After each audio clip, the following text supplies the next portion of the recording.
Hello and welcome to Tech Deals, part 4 of the $1,500 computer build video guide series.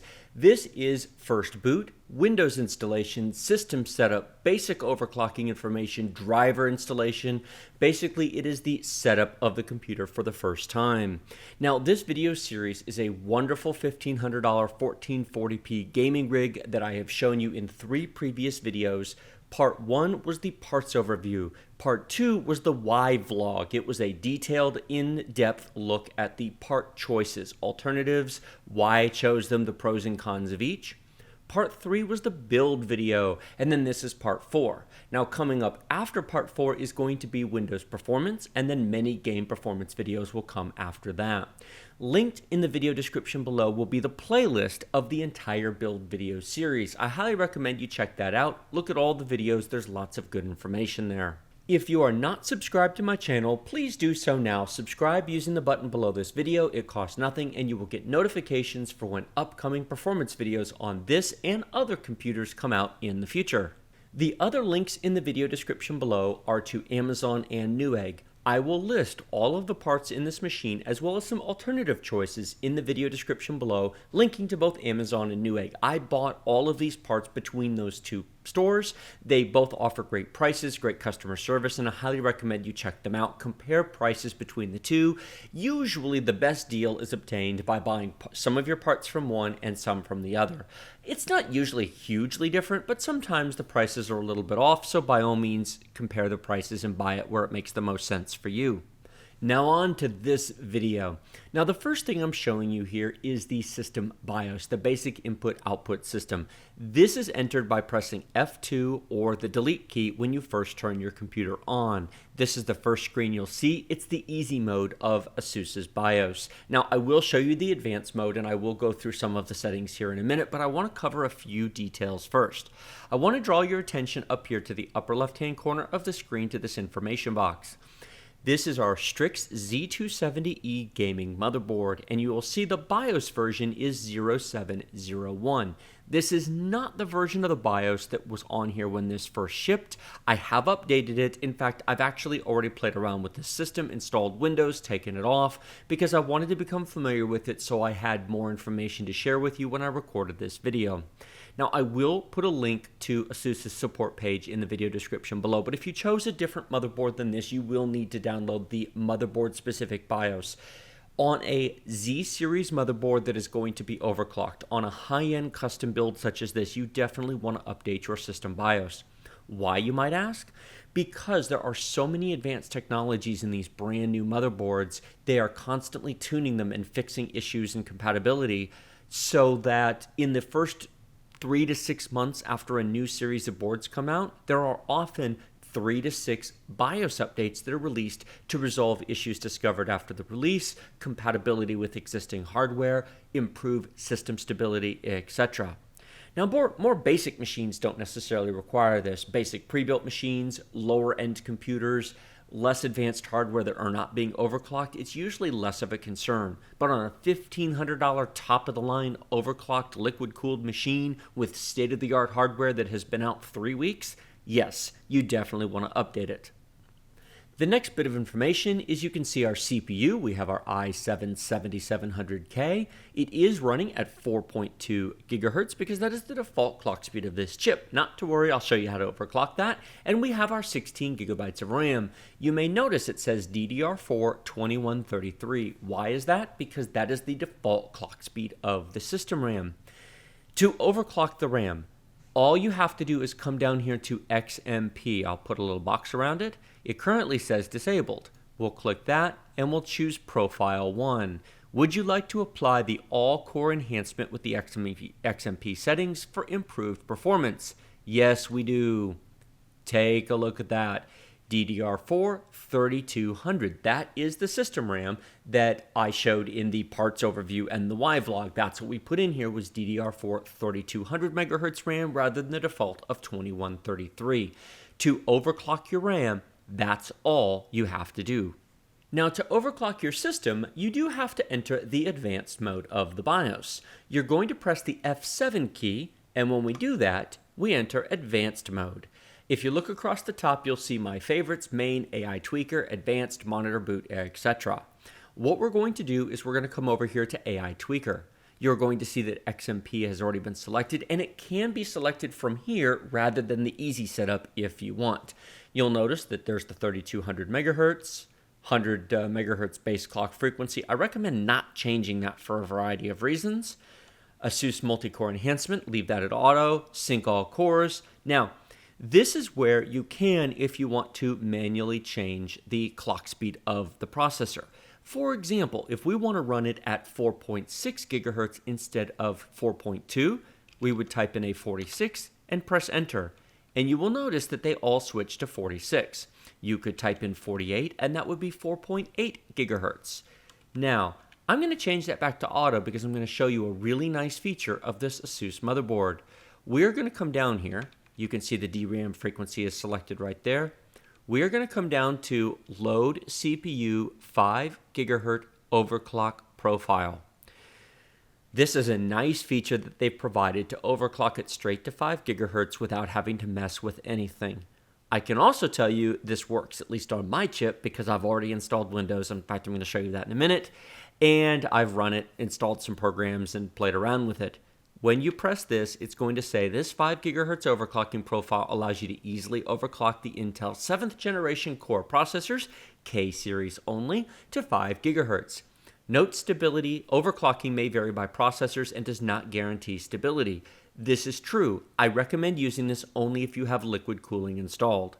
We're going to press OK. Note that the base clock choice has gone away and the overclocking tuner has gone to auto. That's fine. You will see that the DRAM frequency has gone to auto as well. I am going to automatically scroll down and go ahead and select our DDR4 2300 megahertz. So the system is now going to run at 5 gigahertz and the memory will run at 3.2 gigahertz. That is the easiest overclocking ever. You can absolutely tweak this more. I'm not going to cover any more overclocking information in this video, but that is the basic short and sweet version. Let me re-emphasize, I only recommend using this setting if you have liquid cooling installed. If you've installed air cooling, you can, but that's a heavy overclock. You might run into temperature issues. It's definitely worth doing some more advanced work if you want to try to get there on air. One more point worth making. When you first boot your machine and you first set up Windows, I highly recommend that you leave everything at the default clock speeds when you install Windows. You want to know that your machine is stable on its out-of-the-box configuration. That's what I did. When I first installed Windows 10 on this machine, I left everything at the default settings, 4.2 gigahertz, 2133 on the RAM. I want to know that the machine runs well at those settings. Once I've got a working copy of Windows, everything's running, there's no crashes, there's no blue screens, everything's going great, then you can come in and overclock it. Now I'm going to leave these settings as they are because I've already done that. I already know it works. But when you do it, do a first install of Windows on the default settings. Make sure it works. Then you can overclock it. One more thing I want to show you in the BIOS, then we're going to get out of here, is in the advanced mode, we're going to come over here to the Tool menu. The very first item under Tool is ASUS Easy Flash 3 Utility. Now the way you use this is you go to ASUS's website and you download the latest BIOS, which in the case of this motherboard at the moment is 0701, but when you watch this video, it might be 0801 or something else, and of course it'll be different if you have a different motherboard. This is where you want to flash your BIOS. All you have to do is take the file that you download, and this does have to be done on another computer if you don't have Windows installed. Extract the BIOS file and put it onto the USB thumb drive that you've created for the installation of Windows 10. Put it in the machine, come here to Easy Flash Utility 3, run it, it will update the BIOS, it'll reboot, and you'll be good to go. So that's how you update your BIOS, is you use this tool within the settings. So that's enough of the system BIOS. Let me switch back to easy mode by pressing F7, and I'm going to draw your attention over here to the right-hand side of the screen. Boot priority. You will notice Windows Boot Manager. That is because I've already installed Windows 10. I'm going to wipe it out and redo it so you can see the process that works. You can see down here UEFI Kingston Data Traveler. That is actually a 16 gigabyte USB thumb drive that's currently plugged into the machine. If you don't have a thumb drive plugged in, it won't be there. There's the actual Intel 600p NVMe solid state drive. There is our crucial MX300 525 gigabyte solid state drive. And then it's not actually visible here at the moment, but there's also a 2 terabyte hard drive installed. You can, if you wish, simply drag and reorder these. There's no need to, because we actually do want Windows Boot Manager to run, but we want to override the first boot and we want to boot to our USB thumb drive. Do that by clicking the boot menu, and here you can select whichever drive you want. And now I just selected the UEFI Kingston Traveler thumb drive, and that forces a boot directly to the USB thumb drive. That was quick. Here we are looking at the Windows installation. This is what comes up when you install Windows 10 from scratch from a USB thumb drive. Now, I've previously done a video showing how to create a Windows 10 USB thumb drive. Link to that video in the video description below. So if you need to make a Windows 10 install thumb drive, that's where you're going to find that information is in the video below. All we have to do here is select next because I speak English and I'm in the US. And then we simply click Install Now. Activate Windows. If this is the first time you're installing Windows on this PC, you need to enter a valid Windows product key. Now, I've already done this. However, because this is not an OEM machine, it doesn't recognize that, so it wants a product key. That's fine. If you have a Windows 10 product key, either purchased from Amazon, Newegg, or from a key reseller site such as Kingwin or G2A.net or from eBay, I will also put a link in the video description below showing you how to get a copy of Windows 10 Pro for under $30, and it will activate just like a normal copy. It's a real legal copy that you can purchase. You just get a key, you don't get a thumb drive or CD or anything, but it does work, and in fact, that's what I use to activate this machine. If you have it, enter it now. If not, hit I don't have a product key. The next screen that comes up is it wants to know what version of Windows 10 that you want to install. Pro, Home single language, or Education. Now I'm going to select Pro because I'm using Windows 10 Pro product keys that I bought online. If you have a Home product key, by all means select that, but you pick your version and hit Next. Then you simply have to select the Accept License Terms button and hit Next. This is the very long license agreement. You can read it if you want, but if you don't accept it, then you can't install Windows 10. We'll hit Next. Now it wants to know what kind of installation do you want, upgrade or custom. You are almost always going to select custom here. So we'll choose custom, and you will notice that I have 3 drives, drive 0, drive 1, and drive 2. I mentioned previously I already had Windows 10 installed. Maybe you're moving a hard drive from another machine. Maybe you have an older installation and you want to do a clean install rather than an upgrade. If you want to do an upgrade, you can do that from within Windows. But if you want to do a clean install and you already have something on the drive, this is how you remove it. First, be cautioned. What I'm showing you here permanently deletes the information. Now, this is a test installation. I don't care, but make sure you don't do this if you have data that you want on the drive. I'm going to select each of these partitions, and I'm simply going to click Delete Partition on each one of them. Generally, Windows 10 makes 4 partitions on a drive when you set it up. And this here is the primary. That's the big, almost 450 gigabyte partition. I'll hit Delete on that. Now, if you have not installed Windows, if you have completely blank drives, then this is what you'll see when you first turn on the machine and install your Windows 10 installation media and boot up to get to this point. But it's worth noting that if you have something on the drive, you'll see something different, which you just saw a minute ago. Notice the drives are not labeled. If you don't know which is which and you have 2 drives of the same size, it can actually be a bit of a challenge figuring out what drive to install on. Now, if you only have 1 drive, then there's no issue. Notice that we have 2 drives of very similar size. Now, the 2 terabyte hard drive is very easy to figure out. That's 1,863 gigabytes. But the other 2 are very close. 476.9 gigabytes and 489 gigabytes. Now, wait a minute, you say. I thought we had a 512 and a 525 gig SSD. Yes, we do. We also have a 2 terabyte hard drive. Windows measures space differently than hard drive and solid state drive companies do. This is normal. You're always going to have about 7% less space, give or take, than the amount advertised on the box or package when you buy a drive. It's just the way it is. It's been this way forever, and it's not going to change. Drive 0 is our Intel 600p solid state drive. How do I know that? 512 gigs is less than 525 gigs, and it's the smaller of the 2, so that's what it is. You could manually create partitions, but that's pointless. Simply select the drive you want to install on and click Next. And now Windows is installing. It first has to copy the files over to the drive from your USB thumb drive. Then it has to get files ready for installation. It will then do a reboot. Once it does the first reboot, then you're going to remove the USB thumb drive from the machine, and then it will go through the actual installation process. How long this takes depends entirely upon how fast your machine is, what kind of USB thumb drive you're using. For example, do you have a USB 2 or USB 3 thumb drive? And of course, not all thumb drives are created equal. I have a lot of USB thumb drives, both of 2 and 3 variety. Some of them are faster than others. Some of them are better quality than others. So this will just take however long it takes. But of course, it's a one-time operation. So if you only have a slower USB 2 drive, it'll work just fine. It'll take a couple of minutes longer, but it really isn't that bad. And once this is done, you'll never have to do it again.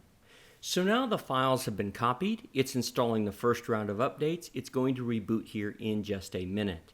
I'm then going to remove the USB thumb drive. It'll reboot and then continue installing Windows. The amount of time I cut out of that video was just under 5 minutes. So the whole process of copying Windows 10 from the USB thumb drive to installing features, installing updates, and getting to this point was just under 5 minutes. And now the system will reboot. Here you can see the lovely Republic of Gamers logo. The little circle dots thing will start spinning. That indicates that Windows 10 is booting up. And now it's going through the first set of Windows setup processes, getting devices ready, installing device drivers. It's detecting everything on your machine. You don't have to sit in front of your machine while it's doing this. This will take a few minutes. Not very long, but it'll take a few minutes to run. Go walk the dog, go have a snack, go drink a cup of coffee, and then come back in about 5 or 10 minutes and it should be ready to go. This is the first screen that you will see once Windows is actually ready for your input. That only took maybe a minute from where I trimmed it from the last point.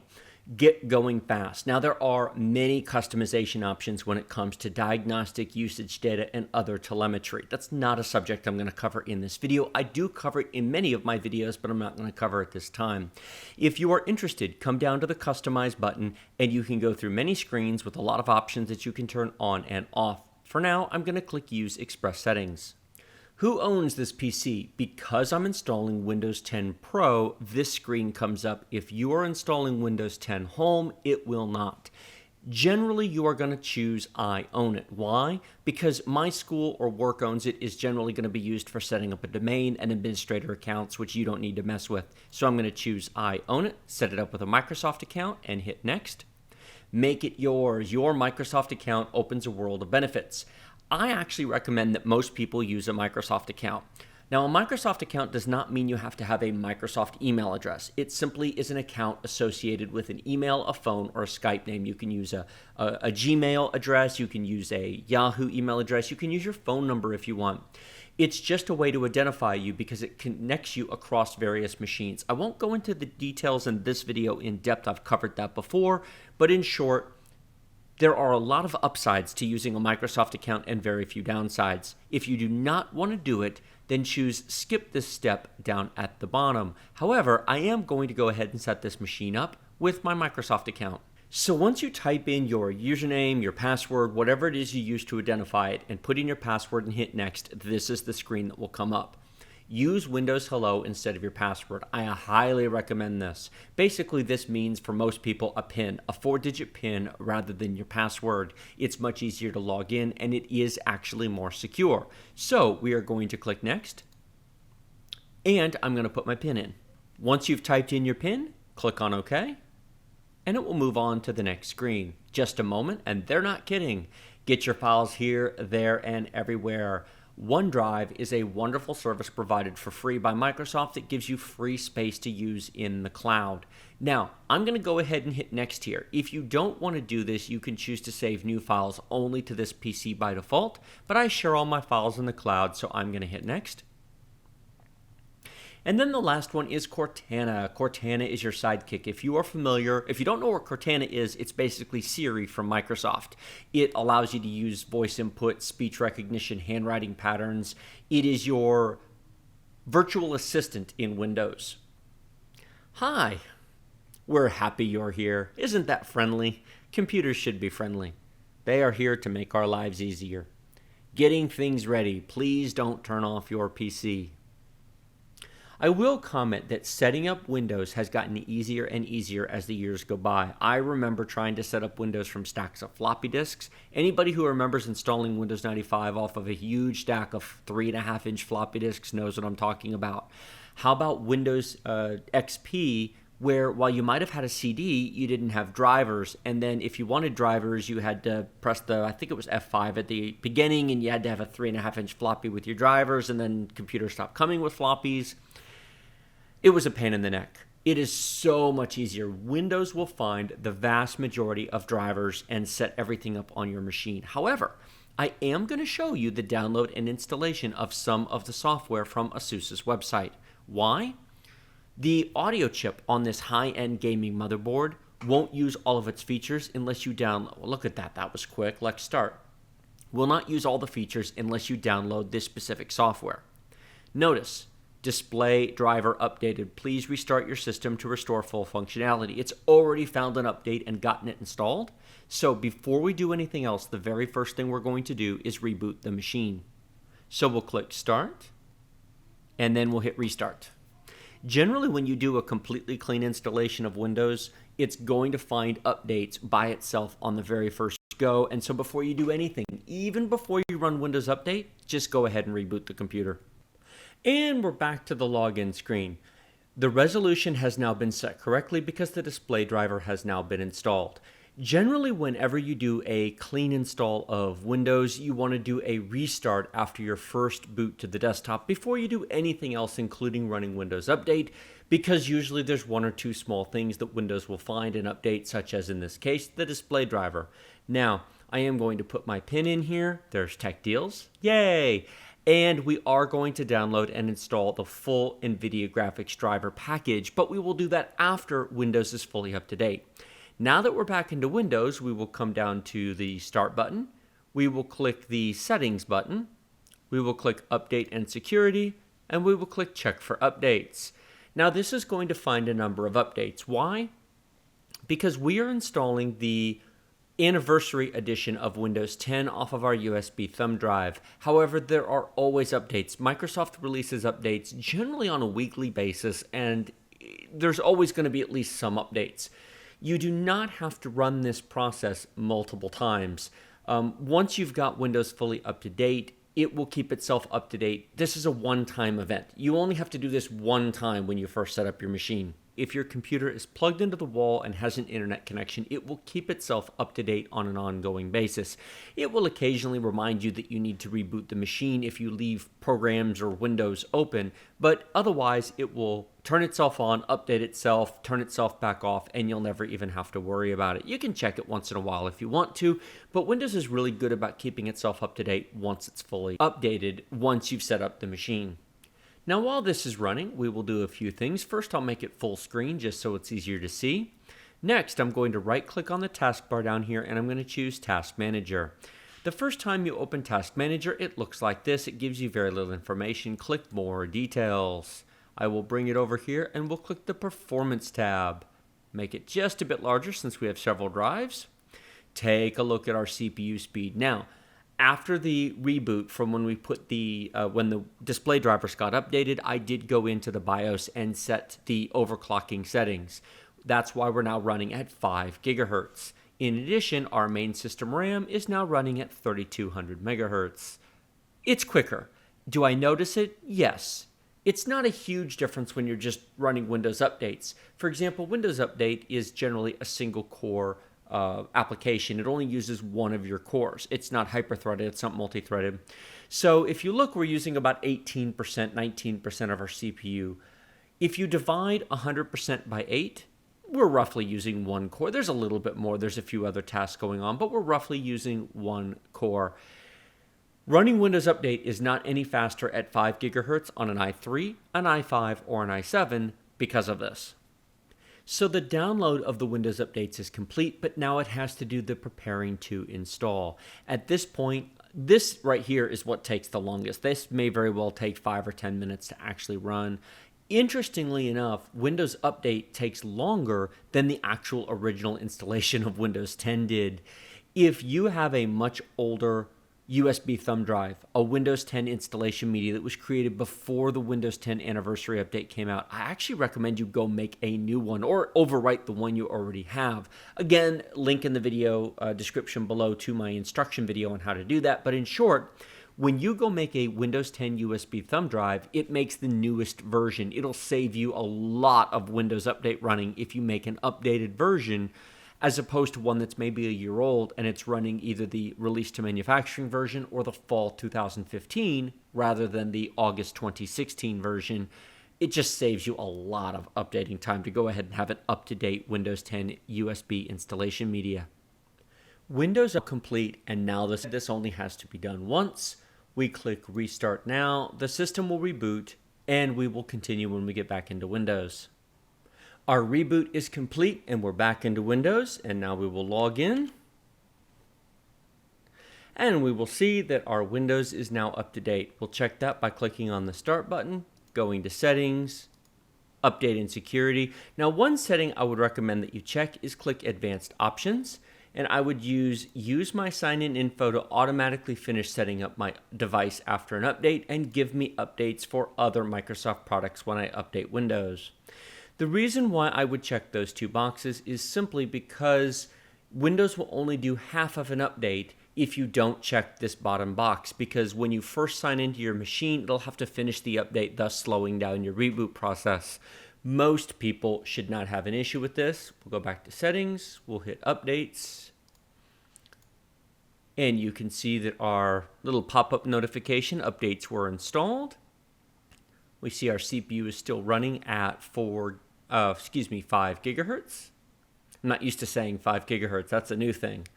This is actually the first computer. There we are. Your device is up to date. This is the first computer I've ever had that actually ran stable at 5 gigahertz. We're now going to close Task Manager. We don't need it anymore. We'll close that. I would like to point out one thing. I'm going to click on Activation.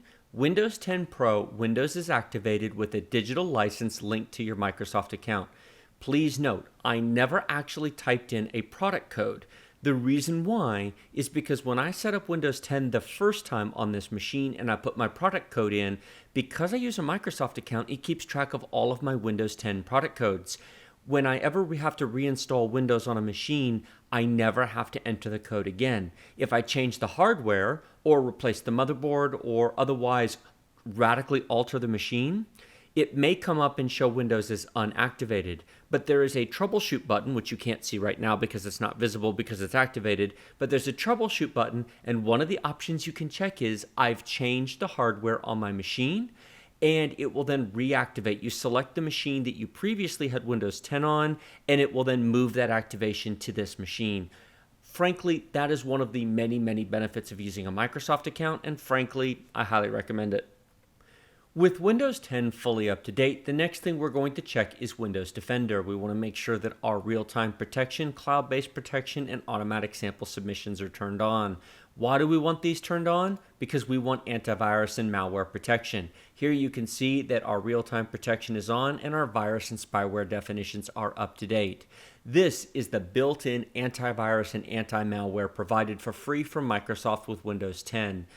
There is no need to go out, in my opinion, and buy or use a separate antivirus program. You certainly can. It will disable Windows Defender, and you can run Norton Antivirus, you can run McAfee Antivirus, you can run AVG. There are others. However, take a look at Update.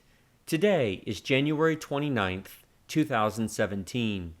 The virus definitions were created at 5:26 a.m. It is currently 12:55 p.m. The virus definitions are 5.5 hours old.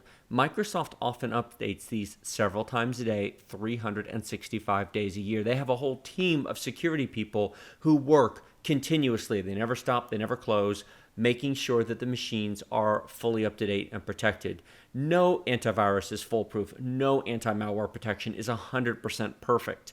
However, I will say that I've been very happy with the performance of Windows Defender. I use it and I recommend you do as well.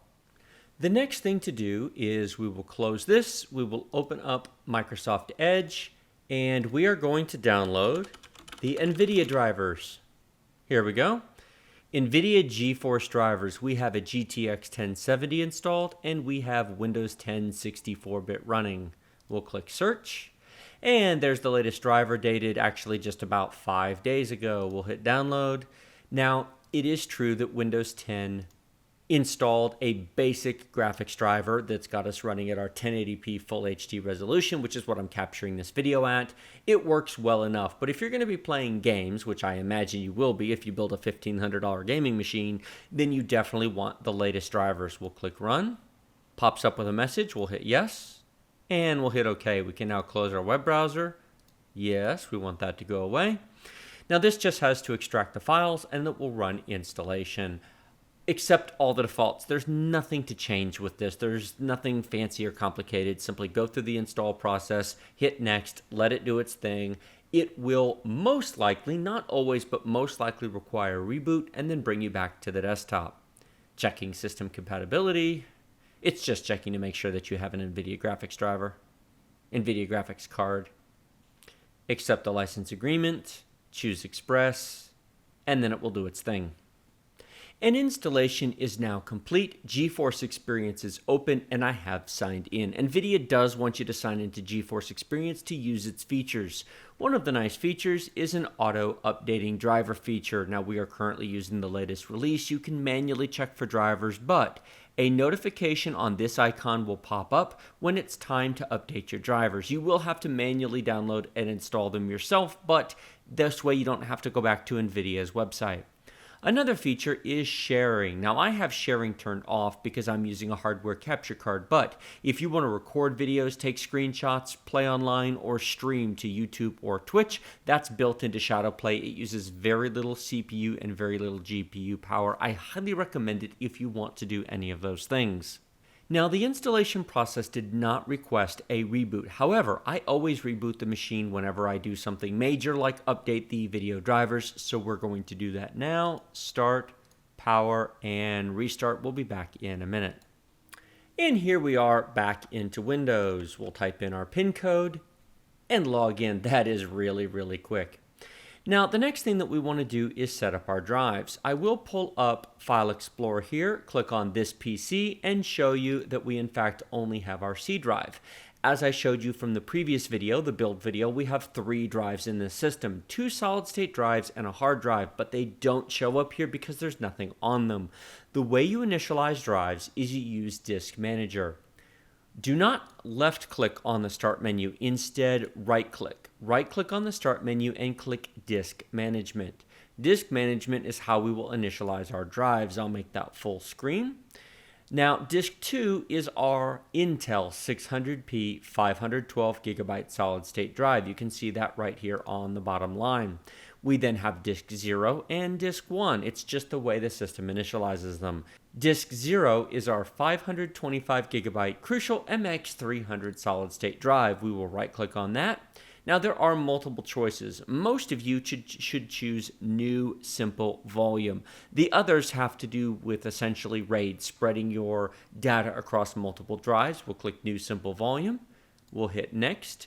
Let it use the full amount of space available. We'll hit Next. You can assign any drive letter. I will leave it the default of D.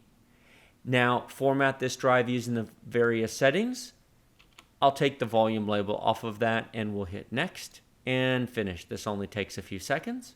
Formatting is now complete. We have a drive letter attached and now the system wants to know what to do with it. We'll leave that alone. I will right-click on the hard drive, New Simple Volume, Next, Next. Leave it at E, Next. We'll take that off and hit Next and finish. It really is that simple. Now you can name each drive something different. That's pretty quick. You can name each drive something different if you want to. You can change the drive letters, of course. However, if we close this, you will now see that we have all 3 drives listed. That is how you add, remove, format, and customize drives within Windows.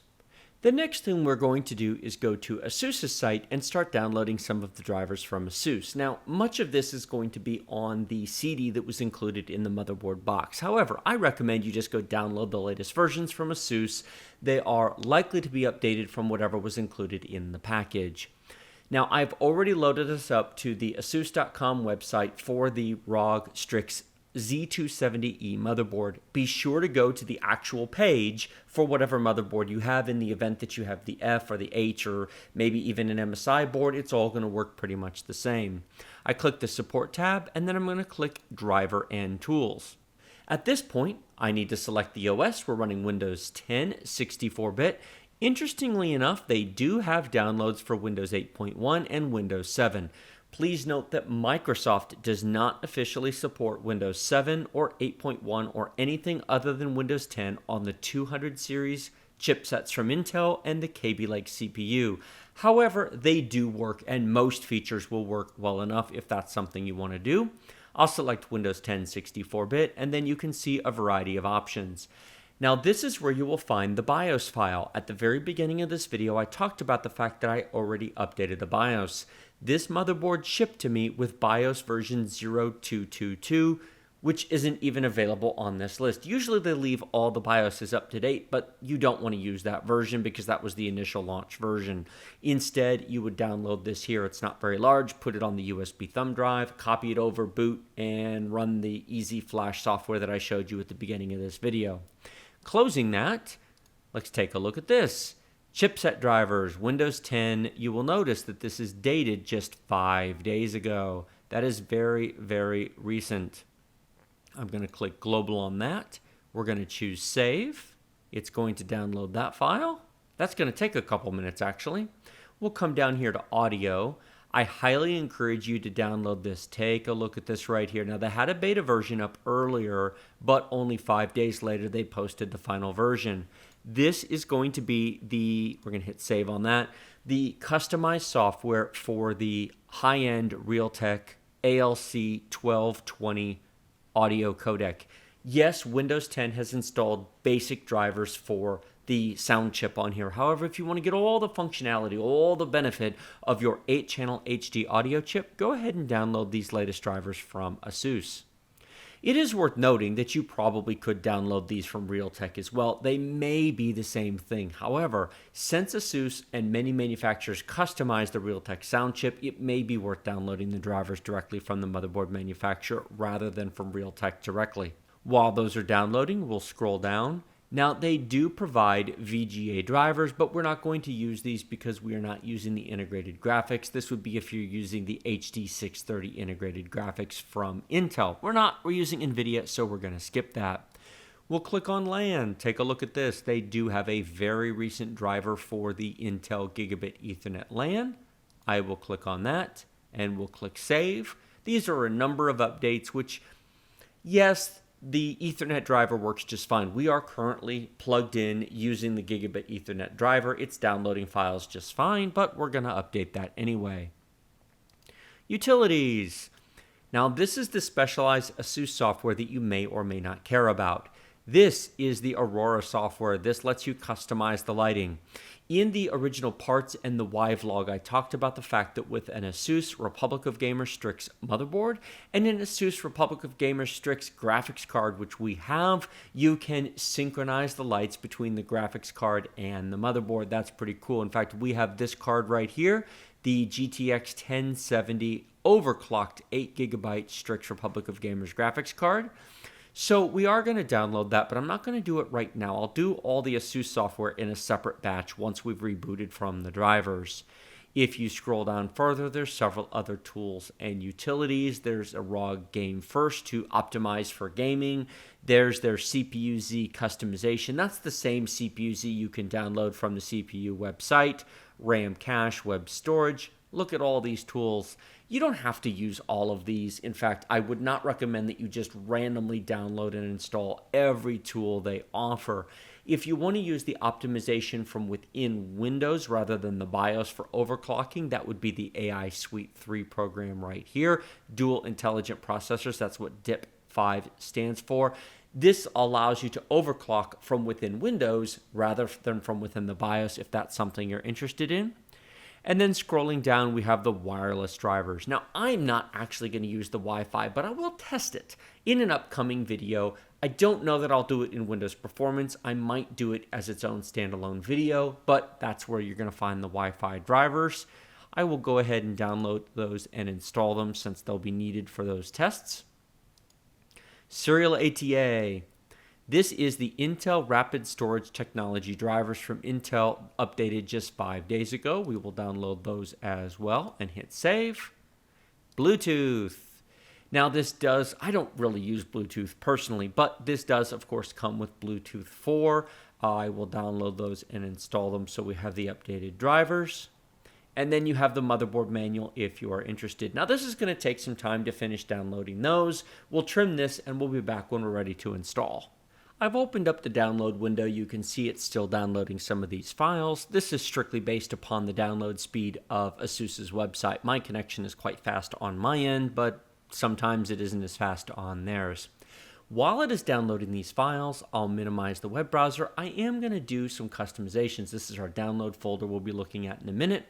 I am going to click on the Start menu, right-click on Suggested, and hit Turn Off All Suggestions. Now, this is just personal preferences on my part. Do these or don't, but I'm going to turn off Suggestions and Start because, frankly, I find those annoying. And then we'll close that. And then I'm going to click Start and Settings, System, Apps and Features. Why? Because Microsoft provides a bunch of little apps that just take up space and clutter the place up that I am simply not interested in. Use them, don't use them, your preference. But I always remove 3D Builder because I am not interested. Candy Crush Soda Saga, that takes up 172 megabytes of my precious solid state drive space. Go away. Okay, that's not a lot of space. Facebook takes up a lot of space. I'm not interested in the Facebook app. I actually do use Facebook, but I just go to the website. I don't need an app for that. Feedback Hub, I'll take that out. You can, of course, open these and play with them as you wish. Get Office, that's just their program that basically tries to get you to sign up for their Office 365, which is fine. I actually use Office 365, but I don't need an app to tell me to go download that. Minecraft Windows 10 Edition, we don't need that. My kids actually do play Minecraft, but we use the standalone download installer. We don't use the Windows 10 version. News, if I want the news, I know where to find it. I don't use their app. Paid Wi-Fi and cellular, I don't need that. Just a bunch of little things. Look at this, a third of a gigabyte of my precious solid state drive space taken up by a game that Microsoft shoved on here. Shame on you, Microsoft. Don't put shovelware on people's computers. Skype preview. Yeah, I don't use that app either. I'm not a big Skype user. Twitter. I do use Twitter. Follow me on Twitter. The link to my Twitter account will be in the video description below. Follow me because I post stuff on a daily basis, including deal alerts, stuff that doesn't justify a video being made, but whenever something goes on sale, follow me on Twitter. But I use the website. I don't use an app. We'll take that off. Total amount of space freed up is probably less than a gigabyte, but it does clear up the clutter, and I don't use it, so why leave it on there? That's my personal preference. And now we'll close that, and we'll see where we're at with our downloads. Our downloads are complete, so we're going to close this. Oh, one more download. Now it's complete. I spoke too soon. We'll close our web browser, and we'll take a look at this. The next step is to start installing some of the things that we downloaded from ASUS's site. I am going to install them in the order I downloaded them, so I'm going to change the sort order to date modified, and one more click to reverse it the other way. This is the download file for the NVIDIA drivers, almost 400 megabytes. We don't need that again, so I'm going to go ahead and delete it. The first one here, now these are compressed files, but they are zip files. Windows 10 will open these. I will right-click and drag and choose Extract. Now, you can actually just double-click and open them as a compressed file, but I prefer to extract them so that Windows is not trying to run programs from within a compressed archive. It usually works, but yeah, old habits die hard. I prefer to extract them. Now, I am choosing to extract them into their own folder. We'll open this, and then we run the program that says ASUS Setup. You are about to install the following components: Intel Management Engine components. We'll hit Next. I accept the terms because you have to. It won't let you otherwise. We'll hit Next, Next, and this shouldn't take very long. And we've successfully installed the components. We'll hit Finish. We'll close that window. And we'll come to the next one, which is the Intel Rapid Storage Technology. We'll hit Extract. There we go. Open that up. And we'll run the ASUS Setup program. Makes it easy to find when they've renamed it for us. There we go, install, finish. That was very simple. close that window, and we'll take the next one, the Bluetooth drivers. Extract, extract, ASUS setup, Qualcomm Aetherios Bluetooth installer. Next, next, install. It's all pretty straightforward. I'm showing you this because a lot of people don't do it and then wonder why their fancy components don't work or don't work as well. You must restart your system for the configuration changes to Qualcomm. Yes, I highly recommend if it asks for a restart, do it before you install the next thing. I'll hit yes, we'll be right back. And here we are back into Windows after the reboot. Next item to install is the Wi-Fi drivers. We're going to drag and extract those. Click extract. We'll hit extract. It's gonna 496 files. That's a lot of files in there. And we'll run the ASUS setup program. And English, United States, because that's where I'm at. Here is our AC Wi-Fi installer. Next, install. Not very many choices, but that's okay. And here we are complete. We'll hit finish, and we'll close this window. And let's come down to the LAN drivers. Extract, extract. 1,176 items. That is a lot. Wonder how much files it is. There you go. That's a decent size. Now, the only reason the speed isn't any faster for this is because it's so many thousands of little teeny files as opposed to one really, really big file. It does make a big difference. The other aspect is, and I will show this during Windows Performance, I've actually already run some of that, is the fact that the read speed on the Intel 600p NVMe drive is amazing. The write speed, yeah, is a little bit less so. We'll hit ASUS Start, install drivers and software, next, accept the terms, next, and I'll leave the defaults there, next. There is an issue with Intel Advanced Networking Services. I don't need it, so I'm going to say no. I'm going to uncheck Intel Advanced Networking Services because, frankly, I don't think I need that. So we'll just accept the defaults, hit next. This will take a few minutes. Regarding the performance of the solid-state drives, I will say that the read speed of the NVMe drive is incredible. That was actually really fast. The read speed of the NVMe drive is incredible. The write speed, let's just say that I was less than impressed. Compared to the Samsung NVMe drives, the write speed is not all it's cracked up to be.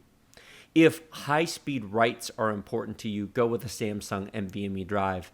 If high-speed reads are good for you, then the 600p is fine. But frankly, to be totally honest with you, I think the MX300 is a better buy all the way around. It's $40 to $50 less expensive, and I don't think the average person will notice the speed difference in real-world computer. Regardless of what benchmarks show real-world computer usage, I think the MX300 is just fine.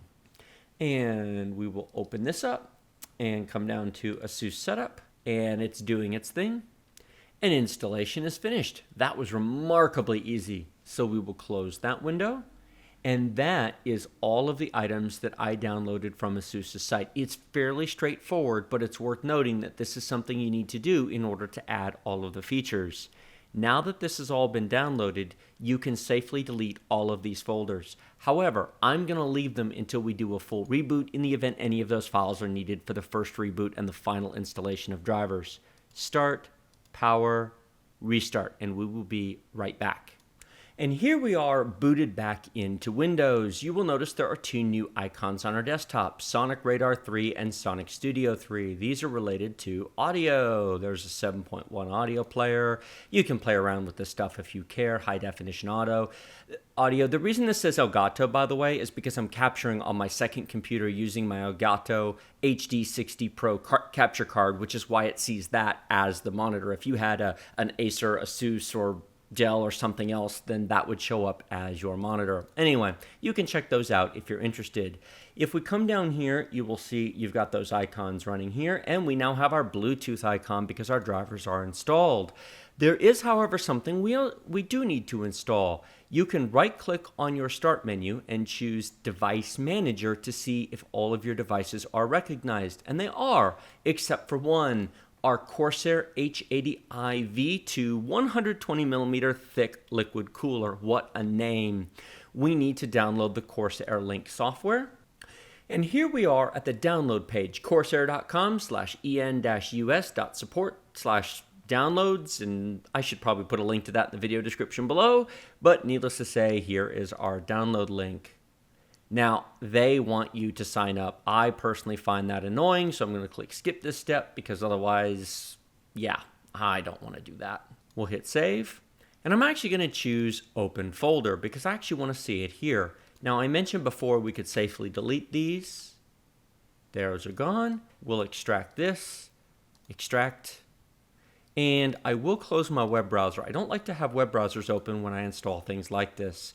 I agree to the terms and conditions, hit install because you have no choice. This will, yes, install. This will let us, that was quick. Hey, it's a fast computer. What do you want for $1,500? Now we can close this and close that. Hey, it recognizes Intel Kaby Lake. How cool is that? 2%, 3%, 4%. That's not bad. How are we doing over here? Temps. Boy, that is not bad. There's our graphics card. There's the temp on our cooler. You can play around with this. I will cover overclocking in detail. I will cover the Corsair Link in a separate video, but you can monitor temps, you can change the fan profile, how fast the fans turn. In fact, if you take a look, the fans aren't even turning. The CPU at 5 gigahertz has no load on it, so the fans are making no noise whatsoever. How cool is that? I'll cover this in a separate video, but it needs to be downloaded and installed so that it's recognized by the system and it can communicate. The next thing to do is to download and install the software for the 2 solid-state drives. Most solid-state drives come with some sort of toolbox or monitoring program that will update the firmware of the solid-state drive, let you know the amount of bytes written to it, the estimated life remaining. Solid-state drives do require a minor amount of maintenance relative to hard drives. Nothing major, nothing to be concerned about, but solid-state drives often get updated BIOSes because there's much more going on the processor of a solid-state drive than on a hard drive, and so there are updates to them. So we're going to download both the Intel Toolbox as well as the Crucial Storage Executive for the MX300. Here's the download page for the Intel Solid-State Drive Toolbox. This is released just here in December, so we'll click the exe file. Yes, I accept. Everything has an agreement that we have to agree to. And this is an executable, so we can just hit run, and we'll go ahead and close our web browser while setup initializes. And here we are at the setup program. All you have to do simply is hit next. Yes, we agree. Yes, we will receive update notifications. And now it's going to go through the install process. That was very quick. Hit next. Yes, we want to run it now. And it has detected our drive. Intel SSD 600p series 512 gigabyte solid state drive. How cool is that? Very little used, lots of free space. Notice there's an asterisk here. Firmware update. We'll click that. There is an updated firmware version. So we'll hit the update button. Ensure all data is backed up. Now this is important. You should never update the firmware of an SSD that you do not have the data backed up. Now this is a brand new test machine. There's nothing to back up, but just be aware of it. We'll hit run. This usually doesn't take very long. And now the system has to restart. So we'll hit yes, and we'll be back to Windows in just a minute. And congratulations, we have the latest firmware to the drive. Is that a critical update? Probably not. However, if you're going to spend the money on a drive like this, it should at the very least be up to date. And we will close that program. And now we'll go back to our web browser and we're going to go download Crucial Storage Executive. Here we are at the download page for Crucial Storage Executive. We'll hit download 64-bit and save because we're using the 64-bit version of Windows. And we'll hit open folder. And this is actually an archive. And so I will extract these. Open that, run the program, and then we'll close all the rest of our tabs in our web browser. Now, Crucial Storage Executive includes a feature called Momentum Cache, similar to Rapid Mode on the Samsung solid-state drives. Accept the agreement, hit next, And yes, we'll put a desktop shortcut. We'll hit next and next. There's so many next boxes to check. This is really quick. Take a look at how fast that is. There's our icon. And I don't want to review the README file. Instead, let's just launch the client. Now, Momentum Cache basically caches reads and writes to the solid-state drive using available system memory to improve the performance. However, as you see from the disclaimer on the screen, no battery detected. Using Momentum Cache without a battery-backed power source is not recommended, and you do so at your own risk. I would connect an inexpensive, uninterruptible power supply. It does not have to be a big one. It can be a $20 to $30 UPS to your machine to provide a short battery life in the event that your power goes out and you need to shut your machine down. The reason for this is it caches the reads and writes to your solid-state drive. Windows thinks they're finished, and if you lose power between the time Windows thinks it's finished and the time you actually get them written to the drive, you could lose data. However, it can dramatically increase the performance of your solid-state drive in small batches. It will not make large continuous transfers much faster, but it will make daily use much quicker. Now you will notice down here it says it's recommended you enable Momentum Cache on your boot drive. Our boot drive is the Intel solid-state drive, not the Crucial MX300. So it is worth noting you can only enable this on one drive. You cannot enable it on all of your SSD drives, so it is something worth looking at. We'll click Firmware Updates. This actually did need an update. It's currently up to date because I had this installed in the Acer Aspire T DDR4 version machine desktop. I actually did a clean install of Windows on that machine, and in that video, I updated the firmware. Most of these otherwise will require a firmware update because I recently had one, so I can't show you the firmware upgrade because I've actually previously used this SSD before, but that's where you do it. Otherwise, you can look at your drive details here and your overall system information, and then we can simply close the program. This concludes the Windows 10 Setup First Boot and System Setup video, part 4 of the $1,500 computer build video guide series. What I've got on the screen, and I'm going to leave this running for a bit for the purpose of an overclocking endurance video, is I've got CPU ID hardware monitor, CPU Z running a stress on the CPU, and task manager to show the uptime. If you take a look, you will see our temperatures are nice and toasty on our CPU. We are at 87 degrees Celsius. Why? Because we have 100% utilization on all of our cores at 5 gigahertz at 1.4 volts. Now, I may play around with this and try 1.35 and 1.3 to see if the system is stable at a lower voltage. With a lower voltage, we'll have less power consumption and lower temperatures. That's a bit toasty and a bit warm. Now, I could turn the fans up, and you might even hear a slight noise in the background. This computer is located 2 feet from the microphone. As I speak, it's on top of the desk. The fans are audible, but they're not that loud. They go louder, so I may play around with that and cover that in a separate video. Take a look at our CPU multi-thread. We are at 11,000 points. Use CPU-Z and see what your CPU gets when running the stress test on all your cores. Like this video if you like it, share it with your friends if you loved it. Remember to subscribe to my channel using the big huge red button directly below this video. Questions and comments in the comment section, and as always, check out my video description. That's where the good stuff is at. The full playlist of videos in this video series, parts list, overview, vlog, build video, game performance videos, and Windows performance are coming up next, and most importantly, the links to Amazon and Newegg will be in the video description below for all of the parts used in this system. If you find these videos helpful and useful in any way, go shop at Amazon and Newegg. Go find the best deals you can down there. I would greatly appreciate it. Thank you so much for watching. I will see you next time.